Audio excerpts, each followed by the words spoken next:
A day in my life as a fourth year college student na food tech. So hey guys, ako si Angeline. Nag-aaral, nagbablog at nagnenegosyo. Andito nga pala kami sa school at dito sa may register para magkuha ng pictorial ng TOR. Ito nga palang TOR o yung transcript of record namin. Kailangan at record dahil graduating nga pala kami. Punta nga pala kami sa school dahil dito kaya medyo mabilis lang din talaga tong vlog na to. Minsan nakakalungkot din isipin na hindi ko na makikita pag graduate yung mga kaklase ko.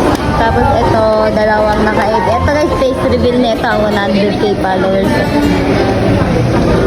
Yan na nga pala sila Goboy guys, kakarating nga lang pala nila Libwe. Yan nga pala ulit si Darren guys, nakasama ko nga pala yan sa Marcapiña OJT. Hindi ko nga alam kung ano yung pinag-uusapan nila, pero ayan, may sugat nga pala si Goboy sa may braso niya kasi nakipagsapakan siya sa pusa. Dahil nabigay nga pala namin agad yung ID namin, malapit na rin kami tawagin. For the lip tint nga muna siya para magkaroon ng kulay yung labi sa may picture. Ginawa ko nga palang salamin muna yung camera dahil wala nga pala akong dalang salamin. Tawa nga sila sa akin yan dahil tinanong ko nga pala kung pwede baguhin yung mukha. Anyways guys, wala nga pala akong dalang uniform dahil hindi ko mahanap sa may Bulacan yung uniform ko. Mga oras na to ay sinasabi ko nga sa kanila na isama na lang nila ako sa second OJT. Dahil yung pag-OJT-an ko nga pala, doon nga pala sila nag-OJT ng first sem. Gusto daw kasi nila ng new experience kaya lipat sila sa iba. Akin naman is last nag-company ako kaya ngayon naman magki-kitchen staff ako. Para magkaroon na rin ako ng idea kapag yung graduate ko ay gagamitin ko sa trabaho. Hindi naman kasi natin hawak ang buhay natin. By the way guys, gusto ko nga lang pala magpasalamat sa inyo sa una at simula pa lang nandyan na para sumuporta kay Angeline's Vlog. Wala akong ibang hangad at hiling kundi mapaganda yung buhay ko at ang pamilya ko. Alam ko nga pala muna yung uniform ni Eliza dahil hindi ko nga mahanap yung sa lahat ng fourth year student dyan, galingan nyo na pala dahil onting tiis na lang ay gagraduate na tayo. Sigurado akong hindi nyo pagsisisihan na inuna nyo ang pag-aaral. Minsan napapaisip din ako na masaya ang gagraduate na pero may mga thoughts pa rin na nakakalungkot. Kaya na lamang mawawala na yung allowance.